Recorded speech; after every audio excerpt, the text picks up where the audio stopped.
आज़ादी का आंदोलन और राजस्थान। आज हम आज़ादी का जो आंदोलन है उस आंदोलन में राजस्थान के किसानों का विशेष तौर से और यहाँ के जो प्रजामंडल हैं उनका क्या योगदान रहा, उस पर हम चर्चा करेंगे। तो आइए अब हम शुरू करते हैं पाठ। देश में जब आज़ादी का आंदोलन चल रहा था तब राजस्थान भी उससे अछूता नहीं रहा था। यहाँ के लोगों ने भी यहाँ की स्वतंत्रता के लिए प्रयास किए थे। राजस्थान में अजमेर पर अंग्रेज़ों का सीधा आधिपत्य था। अजमेर वाला जो इलाका है ये अंग्रेज़ों के सीधा नियंत्रण में था, यानी केंद्र शासित प्रदेश अजमेर था। शेष राजस्थान पर राजा महाराजाओं का राज था। यहाँ पे वो उनकी अधीनता स्वीकार कर रखी थी अंग्रेज़ों की, इसलिए यहाँ संघर्ष का स्वरूप है वो थोड़ा भिन्न था। राजस्थान के अंदर जो राजा महाराजा थे तो वो अंग्रेज़ों के आधिपत्य में थे, तो एक केंद्र शासित प्रदेश भी था। तो यहाँ अलग अलग रियासतों के अंदर किसान एक साथ आंदोलन नहीं कर पाए। अलग अलग समय में अलग अलग स्थिति को लेकर के और किसानों ने आंदोलन किया। अंग्रेज़ों ने देशी रियासतों के कामकाज में हस्तक्षेप करना प्रारंभ कर दिया था, जिससे यहाँ के सामाजिक ताने बाने में बदलाव आया। इन पहले राजा महाराजा थे वो जागीरदार थे, उनमें अपना साम्राज्य वो बांट रखा था, और जागीरदार है वो प्रशासन है उसमें सहयोग करते थे, अपने खुद की सेना रखते थे, छोटे छोटे बटालियन। जो मुख्य जो राजा था उसकी हेल्प के लिए वो कहीं भी युद्ध होता था उसमें चले जाते थे। अंग्रेज़ों ने आकर के यहाँ अपने पॉलिटिकल एजेंट बैठाए हर रियासत के अंदर। जब उन्होंने अधीनता स्वीकार करने वाले जो संधि पत्र थे, जो सहायक संधियाँ की, उसमें उन्होंने अब हर रियासत के अंदर एक एक अंग्रेज़ों का एजेंट है वो नियुक्त किया इन्होंने। और वो एजेंट राजा महाराजाओं का जो कार्य था या प्रशासन करने का जो केंद्र राजधानी है उसमें उन्होंने हस्तक्षेप किया। और जागीरदार है उनके शक्तियों को कम करने के लिए विवश किया राजाओं को कि अब क्या जरूरत है इन जागीरदारों को, आपको एक नई स्थायी बंदोबस्त प्रणाली है वो लागू की जाए कर इकट्ठा करने के लिए। तो जो बदलाव आया यहाँ के सामाजिक जो ताने बाने में है वो अंग्रेज़ों के हस्तक्षेप के बाद आया, जिससे यहाँ के लोगों का शोषण हुआ। इसके विरुद्ध यहाँ के किसानों ने और जनजातियों ने आवाज़ उठाई और संघर्ष किया। कालांतरण बहुत समय के बाद में विभिन्न रियासतों में प्रजामंडलों की स्थापना हुई। यानी जब राजाओं के शोषण से जनता त्राहिमाम करने लग गई या इनका बहुत ज़्यादा शोषण हो गया, तो जनता ने अपने कुछ ग्रुप बनाए, कुछ संगठन बनाए, और उन संगठनों के अंदर इकट्ठा होकर के और इस अत्याचार के खिलाफ आवाज़ उठाने के प्रयास शुरू किए। और उन्हीं इकट्ठा होने के नाम दे दिया प्रजा यानी जनता। जनता के जो ग्रुप थे उसी को नाम दिया प्रजामंडल। अब कौन कौन सी रियासत के अंदर कौन कौन सा प्रजामंडल बना, क्या नाम है उसका, उसमें कौन कौन से व्यक्ति जो मुख्य जो लीडर थे उनके नेतृत्व करता वो कौन से थे, यहाँ से प्रश्न है वो परीक्षाओं में पूछे जाते हैं। प्रजामंडलों ने लोगों में राजनीतिक चेतना जागृत की, यानी उन्होंने राजकाज की जो शिक्षा होती है वो दी और जो शोषण है उसके बारे में जागरूक किया। एवं बाद में राजस्थान के एकीकरण में भी उन्होंने महत्वपूर्ण भूमिका निभाई थी। राजस्थान का एकीकरण करने के लिए यहाँ के राजा महाराजाओं पर दबाव डाल करके, और जो आज हम राजस्थान जो नज़र आ रहा है हमें, इसके अंदर किन किन लोगों की महत्वपूर्ण भूमिका है वो भी इनके अंदर आएगी। तो सबसे पहले हम राजस्थान में किसान आंदोलनों पर चर्चा करेंगे। छोटा छोटा यहाँ पे विस्तार से नहीं दिया हुआ है, संक्षेप में यहाँ हम पढ़ेंगे उनके बारे में।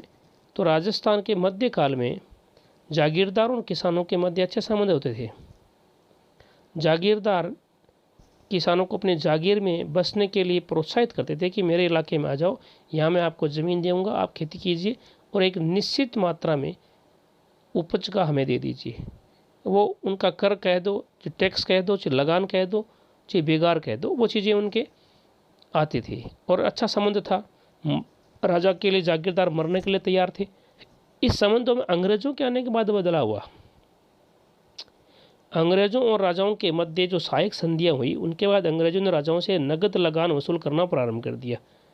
उन्होंने कहा हमें तो नगद टैक्स दे दो, बस कर दे दो हमें तो, बाकी हमें कोई लेना देना नहीं है किसी से भी। तो राजाओं ने ये राशि जागीरदारों से एवं जागीरदारों ने किसानों से वसूल की। तो जो तेल निकला वो तो किसानों को निकला, जो शोषण हुआ सबसे ज़्यादा वो किसानों का हुआ। तो अंग्रेजों के साथ राजा एवं जागीरदार ऐशो आराम में पड़ गए एवं भार भी किसानों पर डाल दिया गया। पूरा टैक्स का भार है वो जनता, नीचे वाले जो किसान वर्ग है उसके ऊपर डाल दिया गया, उन पर लगान बढ़ा दी गई, किसानों से बेगार ली जाने लगी। ये बेगार एक शब्द है वो बहुत बार आएगा, इसको समझ लो पहले। बेगार होता है बिना पैसा दिए, बिना मजदूरी दिए जनता से काम करवाना बेगार कहलाता था। जैसे मान लो कोई गढ़ बन रहा है, राजा ने कह दिया कि 1000 व्यक्ति चाहिए मेरे को तो काम करने के लिए, उनसे काम करवा लिया, कोई उनको मजदूरी नहीं दी, तो वो बेगार पर हो गया। परेशान होकर किसानों ने विरोध में आंदोलन किए, जिनमें से प्रमुख निम्नलिखित हैं। आंदोलन तो बहुत ज़्यादा है, यहाँ कुछ आंदोलन के बारे में ही परिचय करेंगे, कक्षा 7 में ज़्यादा विस्तार से नहीं है। बिजोलिया किसान आंदोलन, ये भीलवाड़ा जिले के अंदर हुआ था बिजोलिया किसान आंदोलन। बिजोलिया रियासत थी जो मेवाड़ के अंतर्गत आती थी, और यहाँ बहुत ज़्यादा जो कर की लगान है वो थी, उन सब पर चर्चा करेंगे कौन कौन सी लगान थी।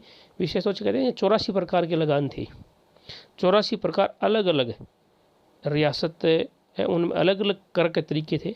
यहाँ जो दर है वो भी अलग अलग थी, और लगान के प्रकार थे वो 84 प्रकार की लगान थी।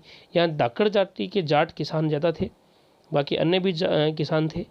इन लोगों ने विवश होकर के और संगठित होकर के आंदोलन का श्री गणेश किया था। अब देखो शुरू करते हैं। भारत में एक संगठित किसान आंदोलन की शुरुआत का श्रेय भी मेवाड़ के बिजोलिया किसान आंदोलन को ही जाता है। यानी इकट्ठा होकर के कोई किसानों अगर कोई आंदोलन की शुरुआत की तो मेवाड़ रियासत के अंदर, ये भीलवाड़ा जिले में बिजोलिया रियासत है, यहाँ पे आंदोलन शुरू होता है। इस आंदोलन की प्रमुख विशेषता ये थी कि ये 44 वर्षों तक चला था। तो ये भी ध्यान में रखना, कितने वर्ष तक चला था? 44 वर्षों तक। कहाँ चला? भीलवाड़ा के अंदर बिजोलिया रियासत थी उसमें। ये पूर्णतया हिंसात्मक रहा, यानी ये अहिंसात्मक रहा, हिंसात्मक नहीं, सॉरी, अहिंसात्मक रहा ये, यानी कोई मारकाट नहीं की इन लोगों ने। केवल राजा महाराजा को लगान कम करने के लिए, विवश करने के लिए आंदोलन किया। बिजोलिया जो वर्तमान भीलवाड़ा जिले में स्थित है, तत्कालीन मेवाड़ रियासत का एक ठिकाना था ये।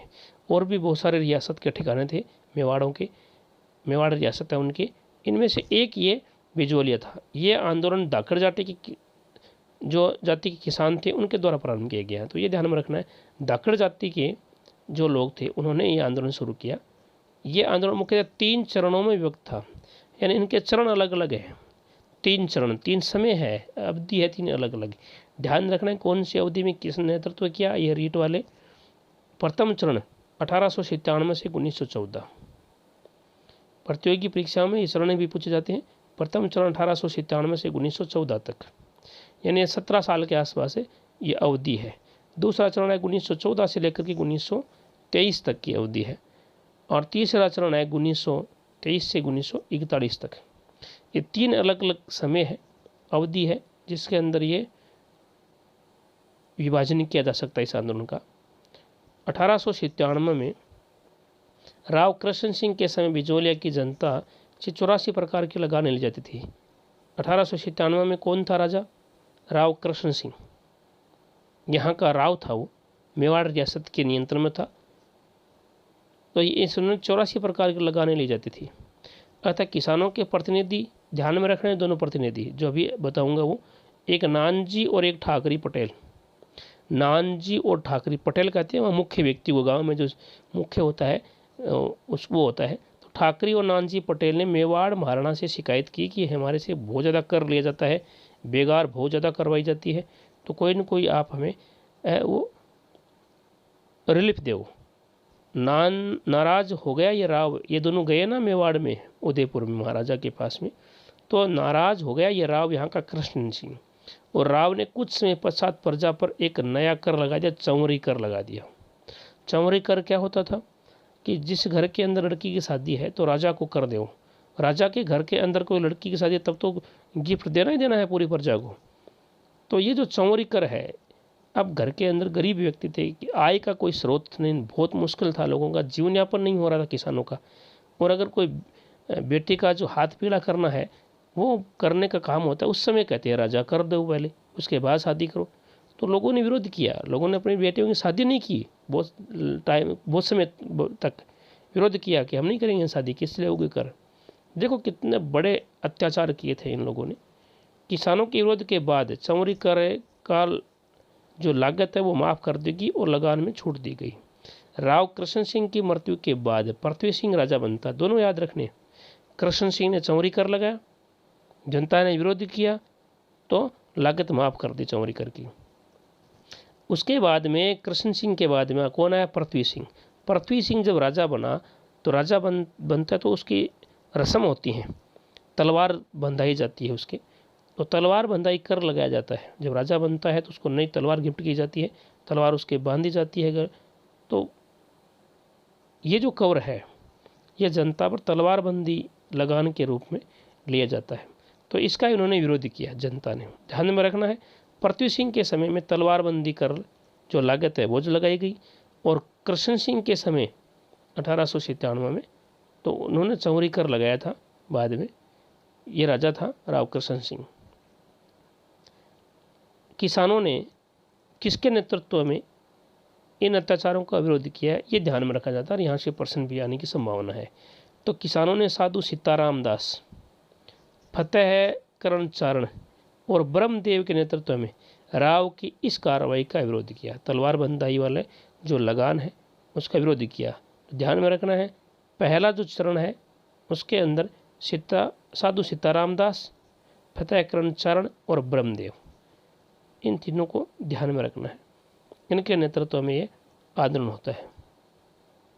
आगे इस आंदोलन के दौरान विजय सिंह पथिक बहुत ही महत्वपूर्ण राजस्थान की किसान आंदोलन का अग्रणी कहें तो कोई अतिशयोक्ति नहीं है।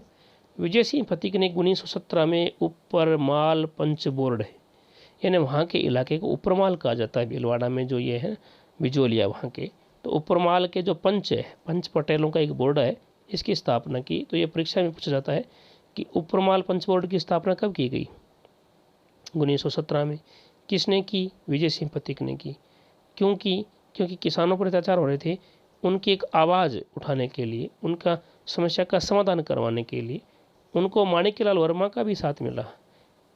ये मेवाड़ के बहुत बड़े लीडर थे।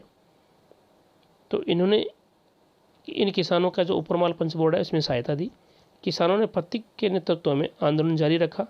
किसानों ने शांतिपूर्वक सत्याग्रह किया। सत्य के लिए हट करना, सत्य के लिए आग्रह करना, तो वो सत्याग्रह होता है। तो किसानों के लिए सत्याग्रह किया और गिरफ्तार होते रहे किसान। आंदोलन के तीसरे चरण में जमनालाल बजाज ने आंदोलन का नेतृत्व किया। पहले में साधु सीताराम दास और बीच में विजय सिंह पथिक और ये लास्ट में जमनालाल बजाज। तीनों चरण हो गए अलग अलग। सन 1941 में मेवाड़ के प्रधानमंत्री राघवाचार्य के आदेश से तत्कालीन राजस्व मंत्री डॉक्टर मोहन सिंह मेहता बिजोलिया गए और उन्होंने किसानों से समझौता करके उनकी ज़मीनें उनको वापस दिलवा दी। एक लंबे समय के बाद यह आंदोलन समाप्त हुआ। इसमें महिलाओं ने भी भाग लिया था। अंजना देवी चौधरी, रमा देवी, नारायणी देवी वर्मा, ये महिला नेत्री हैं जो इस आंदोलन में भाग लिया। तो ध्यान में ये रखना है कि यह आंदोलन कितने वर्ष चला? 44 वर्ष तक चला। और इसके अंदर समापन वाला मामला है ये 1941 के अंदर मेवाड़ का प्रधान था राघवाचार्य। राघवाचार्य के आदेश से उस समय का जो रेवेन्यू मिनिस्टर था, होम जिसको हम कहते हैं, ये राजस्व मंत्री, ये मोहन सिंह मेहता थे, ये बिजोलिया आए थे। तो राघवाचार्य वहाँ का प्रधानमंत्री था, उसने ऑर्डर दिया, राजस्व मंत्री आए, मोहन सिंह मेहता नाम था, उन्होंने किसानों से साथ समझौता किया और किसानों ने जो ज़मीन है वो जोतनी बंद कर दी थी कि हम नहीं जोतेंगे, आपकी ज़मीन है, रखो इस ज़मीन को, हमें कोई कर वर्ग नहीं देना है। तो इस समस्या का समाधान करवाने के लिए ये समझौता होता है। तो बहुत लंबे समय तक ये चलता है। तो ध्यान में रखना इस आंदोलन को, महत्वपूर्ण आंदोलन है। और भी इसमें जानकारियाँ हैं, तो यहाँ जो जानकारियाँ है इतनी तो कम से कम अपेक्षित है आपसे, तैयारी करने वालों से। अगला है बेंगू किसान आंदोलन। बेंगू यहाँ पास में ही है इनके। बेंगू किसान आंदोलन बिजोलिया आंदोलन की सफलता से उत्साहित होकर मेवाड़ के बेंगू ठिकाने के भी किसानों ने जागीरदारों के अत्याचार की विरुद्ध आवाज़ उठाई। क्योंकि बिजोलिया किसान आंदोलन इनके पास में ही हुआ था, तो इनसे प्रभावित होकर कि इनको सफलता मिलेगी, इनके लगान कम हो गए, तो हम भी आंदोलन करें। तो वहाँ पे मैनाल है भीलवाड़ा के अंदर, उस मैनाल नामक स्थान पर इकट्ठे हुए ये लोग और पथिक जी को बुलाया और उनके नेतृत्व करने के लिए आग्रह किया कि आप हमें भी नेतृत्व दीजिए। जब आप बिजोलिया वालों का नेतृत्व कर रहे हैं तो कभी कभार हमारे इलाके में भी आ जाइए। पथिक जी ने इनकी बात सुनी और सुन करके आदेश दिया, रामनारायण चौधरी जी को वहाँ भेजा कि रामनारायण चौधरी जी आपका नेतृत्व करेंगे। लंबे संघर्ष के बाद किसानों और राजा अनूप सिंह के मध्य समझौता हुआ, ये ध्यान में रखना है।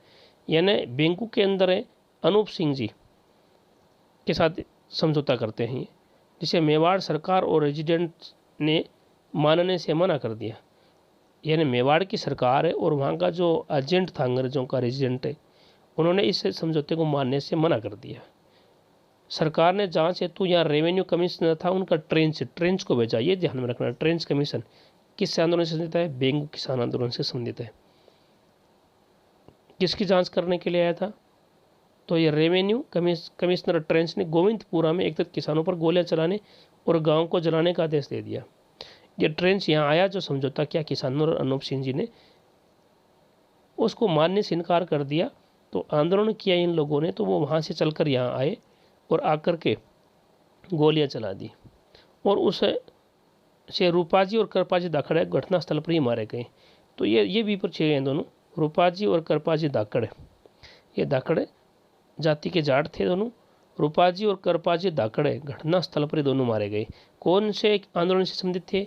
बेंगू किसान आंदोलन से। भीलवाड़ा में कौन से ठाकर थे? दो नानजी ठाकर देखा था, तो उनमें उन दोनों को ध्यान में रखना है, ठाकरे पटेल और नानजी, दोनों भीलवाड़ा वाले बिजोलिया आंदोलन से संबंधित थे। और यहाँ बेंगू के अंदर ये रूपाजी और करपाजी दाखड़े वो दोनों थे। इन ध्यान में रखना है इन दोनों को। कई किसान घायल व गिरफ्तार हो गए। अंत में प्रशासन को झुकना पड़ा और 53 लाख बाग थी बिजोलिया बेंगू के अंदर, उनमें से 34 समाप्त कर दी गई और जो बेगार है बिना पैसा दिए काम करवाना, उसको समाप्त कर दिया गया। तो ये बेंगू के किसान आंदोलन उनकी सफलता थी। और ट्रेंच कमीशन है, ये ध्यान में रखना है। राजा अनूप सिंह जी था। अब है बूंदी किसान आंदोलन। बूंदी किसान आंदोलन है, इससे संबंधित प्रश्न फर्स्ट ग्रेड में आ चुके हैं, बहुत सारे और भी प्रतियोगी परीक्षाओं में आए हैं, तो ध्यान में रखना है। बूंदी किसान आंदोलन 1926 में पंडित नेन्नूराम, रामनारायण चौधरी, हरिबाई किंकर, इन तीनों के नेतृत्व में बूंदी के किसानों ने भी जो लागबाग जो बेगार है उसके विरुद्ध आंदोलन किया। बूंदी के बरड़ में पुलिस ने 71 किसानों पर गोलियां चलाई, जिसे घटनास्थल पर ही नानक भील की मृत्यु हो गई। ये ध्यान में रखना। बरड़ कहाँ है? बूंदी में। क्या हुआ यहाँ किसान आंदोलन कर रहे थे, तो आकर के राजा ने लोगों ने गोलियां चलाई, जिससे घटनास्थल पर नानक भील की मृत्यु हो गई। अनेक स्त्रियों और बच्चे हैं वो भी यहाँ घायल हुए और आंदोलन को ज़्यादा उग्र होता हुआ देख करके 1943 में किसानों की मांगे हैं, इनको स्वीकार कर लिया गया और आंदोलन को समाप्त करवा दिया गया। तो ये नानक भील है, वो कौन से आंदोलन से संबंधित है, ये ध्यान में रखना है इसमें। नानक भील कब है? तो ये बूंदी किसान आंदोलन में नानक भील। अगला है अलवर किसान आंदोलन। अलवर में किसान आंदोलन है।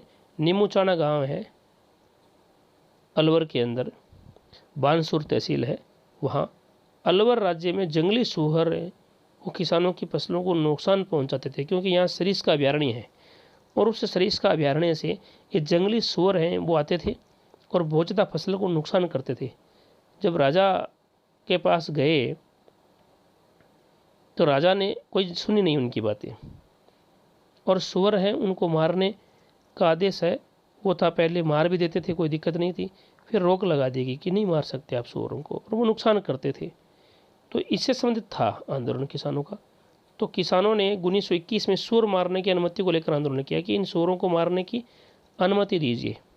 सन 1925 में अलवर महाराजा था जय सिंह द्वारा की गई लगान वर्दी के विरुद्ध किसानों ने नीमूचाना गांव में एक सभा का आयोजन किया।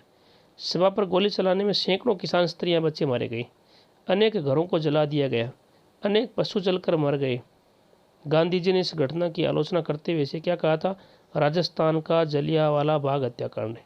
ये अलवर जिले के अंदर है, बानसूर तहसील अलवर जिले की तो ध्यान में रखना, जलियांवाला बाग हत्याकांड है, इसको कहा गया है, इस आंदोलन को निमोचाना किसान आंदोलन। कब? 1921 में शोरों की अनुमति, शोरों को जो मारने की अनुमति है, इसको लेकर के आंदोलन चला था। और 1925 में यह घटना हुई थी निमोचाना के अंदर गोलियों वाली। तो ये ध्यान में रखना है। 1925 में अलवर महाराजा जय सिंह द्वारा, कौन था अलवर का महाराजा? जय सिंह। कब गोलियां चलवाई? 1925 में। कहाँ चलवाई? निमोचाना गांव में मीटिंग हो रही थी, वहाँ पे चलवाई। निमोचाना कहाँ है? अलवर जिले के बानसूर तहसील में है। सरिस्का अभयारण्य से जो सूअर आते थे, ये वन भूमि थी, उसमें अभयारण्य नहीं कह सकते हैं इसको, अभयारण्य तो बाद में सरकार ने बनाया है।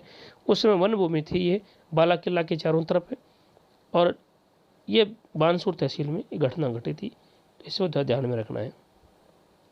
अब है किसर, हमारा जो किसान आंदोलन है सीकर का, तो सीकर किसान आंदोलन, इस पर चर्चा करेंगे। सीकर जयपुर राज्य का बड़ा ठिकाना था। ठाकुर कल्याण सिंह ने पूर्व ठाकुर की मृत्यु पर हुआ जो खर्च है, उस खर्च के कारण लगान है उसमें वृद्धि कर दी कि राजा मर गया, उसका खर्च किया हमने, और उस खर्च के कारण लगान है वो बढ़ा दी। वर्षा की कमी थी, वर्षा तो वैसे ही कम होती है यहाँ मरुस्थल में, तो वर्षा की कमी होने पर भी लगान की दर है वो कम नहीं की। किसानों ने कहा भी ये हमारे साथ गलत कर रहे हो आप, हमारे बरसात नहीं हुई है, कोई प्रकार की आगे इनकम होने का स्रोत नहीं हमारे पास में, और आप कर लगा रहे हो। तो ठिकानादार था, उसने निर्मम अत्याचार किए, किंतु किसान अत्यास नहीं हुए। किसानों ने शांतिपूर्ण प्रदर्शन जो कर रहे थे, किसानों के शांतिपूर्ण प्रदर्शन पर राजा ने वहाँ गोलियां भी चलवाई थी। इस आंदोलन की चर्चा लंदन के हाउस ऑफ कॉमन्स में हुई थी। हाउस ऑफ कॉमन्स है वो लंदन की, जैसे हमारे देश के अंदर लोकसभा है, वैसे वहाँ का सदन है हाउस ऑफ कॉमन्स, उसके अंदर चर्चा हुई। जयपुर राज्य का जब राज्य है जयपुर राज्य, क्योंकि ठिकाना जयपुर राज्य का था। जब हाउस ऑफ कॉमन अंग्रेजों की विधानसभा, वहाँ की लोकसभा है अंग्रेजों की, उसमें अगर हाउस ऑफ कॉमन्स में चर्चा हो रही है, तो जयपुर राज्य की मध्यस्थता हुई। फिर उसमें जयपुर राजा और राजघराना ने इनकी चर्चा की, बल्कि क्या हो रहा है, तो उन्होंने नए तरीके से बंदोबस्त सुधार हेतु किसानों को आश्वासन दिया कि हम लगान कम करवाएंगे। लगान में कमी करनी पड़ी। फिर इसमें सरदार हरलाल सिंह, नेतराम सिंह और पृथ्वी सिंह गोठड़ा इस आंदोलन से जुड़े हुए प्रमुख नेता थे। तो ये ध्यान में रखना है। अगला है शेखावाटी किसान आंदोलन, यानी ये सिकरवाला बात, तो शेखावाटी के झुंझुनू के और जो बड़े बड़े ठिकाने थे यहाँ के, उन ठिकानों के अंदर भी आंदोलन हुए। तो शेखावाटी के किसानों ने भी मनमानी लगान वृद्धि के विरुद्ध आंदोलन शुरू किया। जैसे चिड़ावा में मास्टर कालीचरण है, उसने सेवा समिति का गठन किया। ध्यान में रखना है, चिड़ावा के अंदर मास्टर कालीचरण ने सेवा समिति का गठन किया। नवलगढ़, मंडावा, डुंडलोद, बिसाऊ और मालासर के किसानों ने लगान देने से मना कर दिया। मालासर के ठिकानेदार ने किसानों की बरहमी से पिटाई की, और डुंडलोद ठाकुर ने भी किसानों को निर्मम अत्याचार किए। हालांकि जयपुर राज्य ने जागीरदारों और किसानों के बीच समझौता करने के प्रयास किए, किंतु ये प्रयास है वो स्थायी नहीं हो पाए। तो ये आज़ादी तक चलते ही रहे थे। तो शेखावाटी किसान आंदोलन भी हुए हैं। अन्य किसान आंदोलन हैं, उनमें 1945 में चंडावल ठाकुर ने लाठियों और बालों के प्रहार से किसान आंदोलन को कुचलने का प्रयास किया। इस प्रकार 1947 में डाबड़ा में लगान, लागबाग, बेगार के विरुद्ध भी 600 किसान ठेकेदारों के पास गए, तो उन्होंने बंदूक, तलवारें, भाला चलवाए, जिससे कई लोग हताहत हुए। अन्य किसान आंदोलन भी हैं। ये किसान आंदोलन इतने महत्वपूर्ण है जो इस पर चर्चा परीक्षा के दृष्टिकोण से जरूरी है। अब है जनजाति, जो जंगलों में रहने वाले बहुत ही सामान्य समाज या सभ्य समाज से कटे हुए कुछ जनजाति लोग थे, जो वनों में रहते थे, जिनका जीवन बहुत कठिन था। उन लोगों का भी शोषण किया। तो उनमें कौन कौन सी जातियां हैं राजस्थान के अंदर अगर बात करें, भील है, मीना है, ग्रासी है, कंथोड़ी है, डामोर है, ये कुछ जनजातियां हैं राजस्थान के अंदर, जिनमें भील जनजाति और मीना जनजाति है वो प्रसिद्ध है। आंदोलन के अंदर हम अध्ययन करेंगे। तो राजस्थान में भील, मीना, गरासिया आदि जनजातियां प्राचीन काल से निवास करती आई हैं। दक्षिण राजस्थान में भीलों का बाहुल्य है। डूंगरपुर, बांसवाड़ा, उदयपुर, ये चित्तौड़गढ़, यहाँ भील बहुत ज़्यादा है। राजसमंद में, तो मेवाड़ के राज चिन्ह में इसका चित्र अंकित रहता है। जयपुर एवं आसपास के क्षेत्र में मीना जाति का बाहुल्य है। समय के फेर से ये बहादुर जातियाँ सामाजिक और आर्थिक दृष्टि से बहुत ज़्यादा पिछड़ गई। अंग्रेजी काल में इनका बहुत ज़्यादा शोषण हुआ। इस काल में कुछ जनसेवकों, समाज सुधारकों ने इस जाति को जागृति का काम किया, इनको जगाने का काम किया, इनको शोषण है उनके खिलाफ इकट्ठा करने का कार्य किया, जिसमें भील आंदोलन, भील जाति का आंदोलन प्रसिद्ध है। और इनमें गोविंद गिरी, जिसको गोविंद गुरु भी कहते हैं, बहुत अच्छे इनके समाज सुधारक थे। मोतीलाल तेजावत भी थे। तो ये ध्यान में रखने हैं इन लोगों के बारे में। भीलों में जागृति की विचारधारा का प्रसार करने में गोविंद गुरु की महत्वपूर्ण भूमिका रही है। गोविंद गुरु से संबंधित प्रश्न बहुत ज़्यादा बार पूछे हुए हैं परीक्षाओं के अंदर। उन्होंने संप सभा की स्थापना की। तो गोविंद गिरी ने कौन सी सभा की स्थापना की? संप सभा की स्थापना की। गोविंद गुरु ने बेगार व अनुचित लागतें न देने के लिए भीलों, जो भील हैं, उनको जागृत किया। 1913 के अंदर मानगढ़ पहाड़ी पर आश्विन सुदी पूर्णिमा को समसभा का अधिवेशन हो रहा था। यह अधिवेशन ध्यान में रखना। 1913 के अंदर मानगढ़ पहाड़ी पर आश्विन सुदी, आसोज उतरते की पूर्णिमा को समसभा का अधिवेशन हो रहा था। तब अंग्रेज सेना ने पहाड़ को चारों तरफ से घेर लिया और गोली चलाई गई थी। ये मानगढ़ पहाड़ी अभी हाल ही में चर्चा में रही थी, क्योंकि यहाँ भारत के प्रधानमंत्री आए थे, सम्मेलन भी किया था यहाँ पे। तो घटनास्थल पर ही उस समय हजारों आदिवासी वो मारे गए थे जब गोलियां चलाई गई 1913 के अंदर उस समय। और इसे भगत आंदोलन भी कहा जाता है। गोविंद गिरी ने इनको मोटिव किया था और इन्होंने आंदोलन के खिलाफ मीटिंग चल रही थी, उसी समय आकर के गोलियां चला करके और यहाँ पे मार दिया गया था इन भीलों को। तो बहुत बड़ा आंदोलन था ये। आदिवासी जातियों के दूसरे मसीहा थे मोतीलाल तेजावत। तो मोतीलाल तेजावत और गोविंद गुरु, इन दोनों के बारे में ध्यान रखना प्रतियोगी परीक्षाओं को। सभी प्रश्न इनके करने हैं। चित्तौड़गढ़ के मातरकुंडिया में तेजावत ने किसानों और आदिवासियों को बेगार, लगान, अत्याचार आदि के विरुद्ध संघर्ष का आह्वान किया कि आपसे बेगार ले रहे हैं, आपका शोषण कर रहे हैं, लगान बहुत ज़्यादा ली जा रही है, स्थिति बहुत ही खतरनाक हो गई है भीलों, इन जनजातियों की, तो आप संघर्ष कीजिए। तो संघर्ष के लिए मोतीलाल तेजावत ने भी इनको प्रेरित किया और उसी प्रेरित से ये चित्तौड़गढ़ का मातरकुंडिया, ये ध्यान में रखना, चित्तौड़गढ़ का मातरकुंडिया, इसमें मोतीलाल तेजावत ने किसानों को इकट्ठा किया था और आंदोलन को गति देने के लिए एकता पर बल दिया कि सब एक हो जाओ। इसलिए इसे एक ही आंदोलन कहते हैं। एक हो जाओ, इसलिए इसको क्या बोलते हैं? एक ही आंदोलन। प्रश्न ऐसा आ सकता है, एक ही आंदोलन किसके द्वारा चलाया गया? मोतीलाल तेजावत के द्वारा। एक ही आंदोलन को गति देने के लिए हजारों आदिवासी उदयपुर में इकट्ठे हुए थे। महाराणा को 21 सूत्रीय मांग पत्र दिया। 21 मांग है वो लिख के दी, प्रार्थना पत्र दिया कि ये हमारी 21 है, वो प्रमुख मांग है। और उन मांगों को कहते हैं मेवाड़ की पुकार कहा गया। महाराणा ने तत्काल 18 तो मान ली भीड़ को देखते हुए।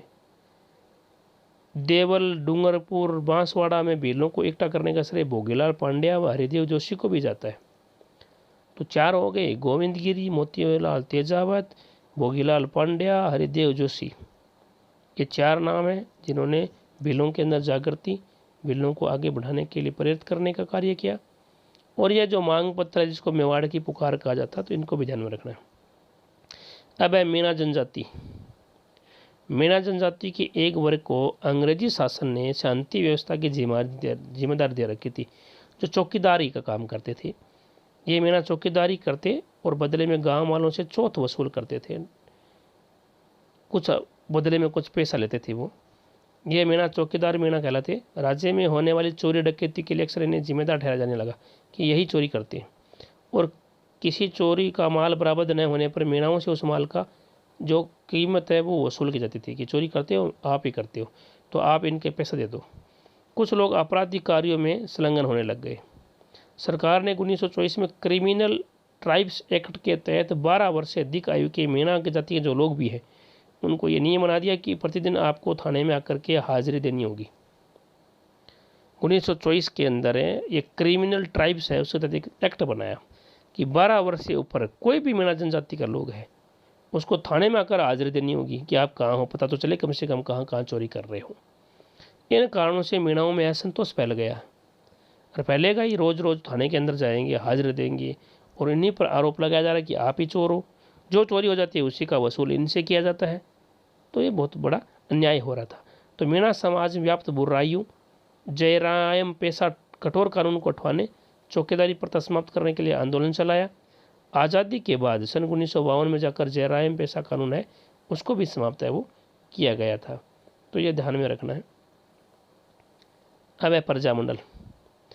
प्रजामंडल प्रजामंडल का अर्थ होता है प्रजा का मंडल या संगठन। राजस्थान में प्रजामंडलों में महत्वपूर्ण भूमिका निभाई थी आज़ादी का जो आंदोलन था उसके अंदर भी। पंडित जवाहरलाल नेहरू ने कहा कि किसी स्थान पर जन आंदोलन तभी आरंभ हो सकता है जब वहाँ की जनता तैयार हो। जनता अगर तैयार होगी तभी वह आंदोलन है वो सफल हो सकता है। जन आंदोलन के संचालन का दायित्व जनता को दिया गया। राजस्थान के विभिन्न रियासतों में प्रजामंडलों का गठन है वो किया गया। मारवाड़ प्रजामंडल, अलग अलग रियासतों में अलग अलग प्रजामंडलों की स्थापना हुई है। यहाँ हम चर्चा कर रहे हैं मारवाड़ प्रजामंडल की। तो जयनारायण व्यास ने जोधपुर में 1934 में मारवाड़ प्रजामंडल की स्थापना की। ध्यान में रखने जानकारी यहाँ जो बुक में दी हुई है ज़्यादातर यहीं से प्रश्न पूछे जाते हैं, यहीं से आने की संभावना है। तो जयनारायण व्यास ने जोधपुर में 1934 में मारवाड़ प्रजामंडल की स्थापना की। भंवरलाल सर्राफ इसके अध्यक्ष बने थे। भंवरलाल सर्राफ है, इसको मारवाड़ प्रजामंडल का अध्यक्ष बनाया गया। प्रजामंडल आंदोलन को गति देने के लिए 1938 में रणछोड़ दास गट्टानी की अध्यक्षता में मारवाड़ लोक परिषद का भी गठन किया गया। यह सभी ध्यान में रखने हैं कि जोधपुर के अंदर जयनारायण व्यास ने, जो बाद में आगे जाकर राजस्थान के मुख्यमंत्री बने थे, तो जयनारायण व्यास ने 1934 में मारवाड़ प्रजामंडल की स्थापना की थी। भंवरलाल सर्राफ ने इनकी अध्यक्षता की। 1938 में रणछोड़ दास गट्टानी ने मारवाड़ लोक परिषद है उसकी की स्थापना की। ये सभी ध्यान में रखने हैं। जयपुर प्रजामंडल 1931 में कर्पूर चंद पारंगी और जमनालाल बजाज के प्रयासों से जयपुर प्रजामंडल की स्थापना हुई। कर्पूर चंद पाठनी है ये और जमनालाल बजाज है, उनके प्रयास से जयपुर में 1931 में प्रजामंडल की स्थापना हुई। यह राजस्थान का पहला प्रजामंडल था। 1936 में जयपुर प्रजामंडल का दोबारा गठन किया गया, पुनर्गठन किया गया। जयपुर में चिरंजीव लाल मिश्र के नेतृत्व में प्रजामंडल है उसने कार्य करना शुरू किया। सन 1938 में जमनालाल बजाज की अध्यक्षता में पहला अधिवेशन हुआ था जयपुर प्रजामंडल का। बाद में हीरालाल शास्त्री, जो बाद में मुख्यमंत्री बने थे, इसके अध्यक्ष बने और प्रजामंडल ने रियासत में उत्तरदायी सरकार की स्थापना की कि जिम्मेदार सरकार है उसका गठन करो, जो जनता की वास्तविक सुख दर्द है समस्या उसका समाधान करे। तो जयपुर प्रजामंडल है। अब है मेवाड़ प्रजामंडल। 24 अप्रैल 1938 को बलवंत सिंह मेहता की अध्यक्षता में मेवाड़ प्रजामंडल की स्थापना हुई थी। ध्यान में रखना है 24 अप्रैल 1938 को बलवंत सिंह मेहता की अध्यक्षता में मेवाड़ प्रजामंडल यानी वहाँ की जनता ने एक मंडल बनाया, अपना एक ग्रुप बनाया, उसकी स्थापना की। माणिक्यलाल वर्मा को इसकी महत्वपूर्ण भूमिका रही। माणिक्यलाल वर्मा है, इसकी महत्वपूर्ण भूमिका थी इस आंदोलन के अंदर। प्रजामंडल में महाराणा पर अंग्रेजों से संबंध तोड़ने का निरंतर दबाव डाला इन लोगों ने। इन्होंने कहा तोड़ो इन अंग्रेजों से संबंध। महाराणा को विवश कर दिया परंतु कोई सफलता नहीं मिल पाई। स्वतंत्रता के संघर्ष में प्रजामंडल की सक्रिय भूमिका रही। बीकानेर प्रजामंडल 1936 में मगाराम वैद्य और लक्ष्मण दास स्वामी ने बीकानेर प्रजामंडल की स्थापना की। ये 1936 में हुई थी। 30 जून 1946 को रायसी नगर में प्रजामंडल का खुला अधिवेशन हुआ था। इनकी मीटिंग हुई थी, सभा हुई थी इस सम्मेलन की, बीकानेर प्रजामंडल की। कोटा प्रजामंडल, यहाँ से भी प्रश्न है वो पूछे जाते हैं। अबिन हरी, तनसुखलाल आदि के सहयोग से नैनूराम ने हड़ौती प्रजामंडल की स्थापना की। ये ध्यान में रखना है। कोटा में और हड़ौती प्रजामंडल दोनों में पंडित नैनूराम शर्मा, यहाँ से बहुत बार प्रश्न पूछे हुए हैं ये। कोटा में पंडित नैनूराम की अध्यक्षता में 1949 में प्रजामंडल है उसका अधिवेशन हुआ। कोटा प्रजामंडल के कार्यकर्ताओं ने अन्य प्रजामंडल की तरह भारत छोड़ो आंदोलन में भाग लिया और यहाँ उत्तरदायी सरकार की मांग की कि भाई एक जिम्मेदार सरकार है उसका गठन करो। तो यहाँ प्रश्न ये पूछा जाता है कोटा प्रजामंडल की स्थापना किसने की? पंडित नैनूराम शर्मा ने 1939 में। हड़ौती प्रजामंडल की स्थापना भी इन्होंने की। इन सभी प्रमुख रियासतों के साथ ही पूर्वी राजस्थान के राज्यों में भी प्रजामंडल का आंदोलन हुआ था और वहाँ भी ये गतिविधियाँ बराबर चलती रही। तो सभी का यहाँ अध्ययन नहीं किया गया है। इन रियासतों में प्रजामंडल आंदोलन मुख्य रूप से अंग्रेजी शासन से उत्तरदायी सरकार की मध्य कड़ी का कार्य कर रहे थे। अब है प्रमुख जननायक, उनमें हमने देखा भी था गोविंद गुरु। तो गोविंद गुरु का जन्म डूंगरपुर राज्य में एक साधारण बंजारा परिवार में हुआ था, ये ध्यान में रखना है। यह दयानंद सरस्वती से बहुत अधिक प्रभावित थे। उन्होंने डूंगरपुर, बांसवाड़ा, दक्षिण मेवाड़, सिरोही, गुजरात, मालवा के पहाड़ी क्षेत्रों में रहने वाले जो भील हैं उन सबको इकट्ठा किया, उनको जागरूक किया, प्रेरित किया उनको, और उनके लिए 1903 में संप सभा की स्थापना की। ध्यान में रखना है गोविंद गुरु ने कौन सी सभा की स्थापना की, संप सभा की स्थापना 1903 में। और उनके 10 साल बाद में 1913 में मानगढ़ पहाड़ी पर वो सम्मेलन हुआ जिसमें गोलियां चलाई गई थी। तो 1903 में संप सभा की स्थापना की गोविंद गुरु ने। और संप राजस्थानी भाषा का शब्द है जिसका अर्थ होता है भाईचारा, संयुक्त प्रेम, यानी सब मिलकर के, और संप प्रेम, उसी को आगे बढ़ाने के लिए सब इकट्ठे हो जाओ, इसी के लिए प्रयास किया और संप सभा नाम दिया। संप सभा के माध्यम से गोविंद गुरु ने आदिवासियों को शराब, मांस, चोरी, लूटमार आदि से दूर करने का प्रयास किया। इन्होंने सामाजिक सुधार का कार्य किया। मेहनत मजदूरी करके अपने परिवार का भरण पोषण करने का संदेश दिया। गांव-गांव में स्कूल खोलने और बच्चों बूढ़ों को पढ़ाने, ज्ञान के प्रसार करने का संदेश दिया। रोज स्नान करने, ईश्वर में आस्था रखने की भी बात कही। तो एक अच्छा समाज सुधार का कार्य गोविंद गिरी ने किया।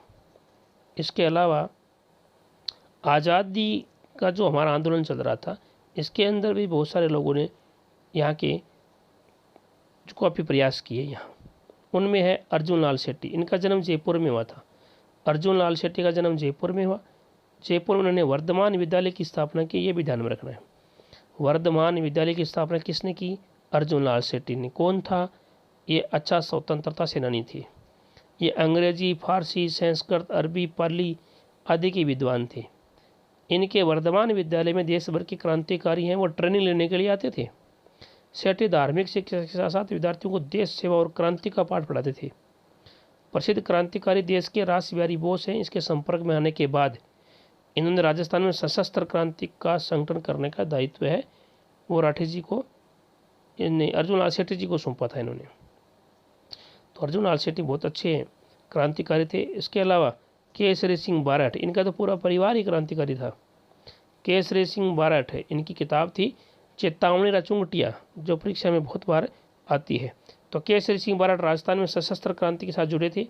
केसरी सिंह ने राजपूताने के जागीरदारों और रईसों में ब्रिटिश शासन के विरुद्ध स्वतंत्र संग्राम में सक्रिय भूमिका प्राप्त करने का कार्य किया। उदयपुर, जोधपुर, बीकानेर के राजघरानों पर इनका गहरा प्रभाव था, क्योंकि ये चारण जाति से थे और चारणों राजपूत जो राजाएं थे उनके ये दरबारी कवि हुआ करते थे चारण। तो चारणों के बाद का राजपूत है वो महत्व रखते थे, तो उनका गहरा प्रभाव था। केसरी सिंह बारहठ ने चेतावनी रचुंगटिया नामक प्रसिद्ध सोरठ लेकर मेवाड़ महाराणा को ब्रिटिश शासन के विरुद्ध सचेत किया था। तो ये ध्यान में रखना। चेतावनी रचुंगटिया किताब किसकी लिखी हुई है? केसरी सिंह बारहठ की लिखी हुई है। ये सोरठा के अंदर लिखी हुई है और मेवाड़ महाराणा को अंग्रेजों के दरबार में जाने से रोक दिया था। अगला है विजय सिंह फतिक। विजय सिंह फतिक का वास्तविक नाम था भूप सिंह गुर्जर। इनका जन्म उत्तर प्रदेश के बुलंदशहर में हुआ था और इन्हें क्रांतिकारी गतिविधियों का संचालन करने हेतु राजस्थान भेजा गया था, परंतु क्रांति की योजना के असफल होने पर यह भूमिगत हो गए। बाद में विजय सिंह फतिक नाम से ये बिचौलिया के आंदोलन था, किसान आंदोलन, उसका नेतृत्व कर रहे थे। विजय सिंह फतिक राजस्थान के अंदर आंदोलन में सक्रिय भूमिका निभा रहे थे और इन्होंने 1919 में राजस्थान सेवा संघ की स्थापना की, ये भी ध्यान में रखना है। विजय सिंह फतिक ने राजस्थान के बिजोल किसान आंदोलन का नेतृत्व किया था और 1919 में वर्धा में महाराष्ट्र में राजस्थान सेवा संघ की स्थापना की थी। ये लाइन भी ध्यान में रखना है। अब है सेठ दामोदर दास राठी। दामोदर दास राठी का जन्म पोकरण मारवाड़ में हुआ था। पोकरण जैसे जैसलमेर है उसमें राष्ट्रीय चर्चाओं की और इनका बचपन से ही झुकाव था। खैरवा, ब्यावर और अजमेर के बीच में हाईवे के ऊपर ये है गांव है खैरवा। वहाँ का गोपाल सिंह से राठी की अंतरंग मित्रता थी। प्रथम महायुद्ध के दौरान रास बिहारी बोस और राजा महेंद्र प्रताप ने सारे देश में क्रांति की योजना बनाई थी और 21 फरवरी 1915 के दिन इसके लिए निश्चित किया था उन्होंने। 21 फरवरी 1915 में की क्रांति करना है इस दिन।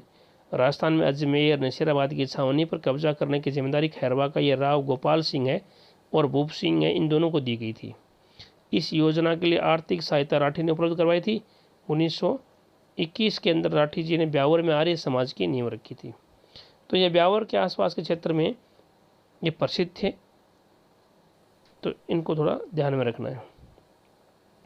अब है ठाकुर जोरावर सिंह और कुंवर प्रताप सिंह बारहट। ये केसरी सिंह बारहट के ही हैं भाई और उनके बेटे, तो इनको थोड़ा, इनका पारिवारिक क्रांतिकारी था। ठाकुर जोरावर सिंह बारहट चांदनी चौक में दिल्ली के अंदर लॉर्ड हार्डिंग पर बम फेंकने का कार्य किया था रास बिहारी बोस। तो रास बिहारी बोस के साथ ठाकुर जोरावर सिंह भी साथ थे इनके। ये जोरावर सिंह, ठाकुर जोरावर सिंह ठाकुर केसरी सिंह बारहट के छोटे भाई थे, ये ध्यान में रखना है। ठाकुर केसरी सिंह बारहट चेतावनी चुगटिया बुक लिखी थी, वही केसरी सिंह ठाकुर है। इसी का छोटा भाई ठाकुर जोरावर सिंह बारहट है और इन्हीं के अमर शहीद कुंवर प्रताप सिंह का ये चाचा है। इनको पकड़ने के लिए कोटा सरकार व बिहार सरकार ने भारी नाम घोषणा की थी। लॉर्ड हार्डिंग पर बम फेंकने की घटना के बाद 27 वर्षों तक ये भूमिगत रहे थे और 1939 में इनकी मृत्यु हो गई थी। इसके बाद में कुंवर प्रताप सिंह, इन्हीं के भतीजे, ये केसरी सिंह बारहट के पुत्र था। उन्होंने रास बिहारी बोस के साथ क्रांतिकारी गतिविधियों में भाग लिया। प्रताप जोधपुर होकर आ रहे थे, तब इनको परिचित आसानाड़ा स्टेशन मास्टर ने अपनत्व का ढोंग रचते हुए इन्हें गिरफ्तार करवा दिया था। इन्हें बरेली की जेल में डाल दिया गया और कठोर यातनाएं हैं उनके दी गई। साथ ही क्रांतिकारियों की जानकारी प्राप्त करने के लिए इनको बहुत ज़्यादा लालच दिया गया, लेकिन उन्होंने अपने साथियों के बारे में कोई बात नहीं बताई। इनके धैर्य और कष्ट सहिष्णुता के आगे CID के डायरेक्टर सरल चार्ल्स से क्लीवलैंड भी चकरा गए थे कि ऐसा इंसान मैंने जिंदगी में नहीं देखा। ब्रिटिश सरकार की बहुत ज़्यादा अमानवीय अत्याचार के कारण ये वहाँ मर गया था। बरेली के अंदर इनको मार दिया गया था, ये शहीद हो गया था। तो कुंवर प्रताप सिंह छोटी सी उम्र के अंदर बहुत ज़्यादा तकलीफ दी अंग्रेजों ने इनको। कुंवर प्रताप सिंह, जोरावर सिंह, इन सबको ध्यान में रखना है। जोरावर सिंह, प्रताप सिंह और इनके प्रताप सिंह के पिताजी केसरी सिंह बारहट, तीनों ने बहुत अच्छा भारत की आज़ादी के अंदर योगदान दिया। राव गोपाल सिंह खैरवा, ये मैंने अभी बताया था, अजमेर और ब्यावर के बीच में एक गांव है खैरवा, वहाँ के राव थे गोपाल सिंह खैरवा। इनको टाटगढ़ की जेल में डाल दिया गया था, गोपाल सिंह खैरवा को। राजस्थान में सशस्त्र क्रांति का कार्य खैरवा के ठाकुर राव गोपाल सिंह और विजय सिंह पतिंग को सौंपा गया था, दोनों को, कि आप दोनों को राजस्थान के अंदर सशस्त्र क्रांतिकारी गतिविधियां हैं उनको बढ़ावा देना है।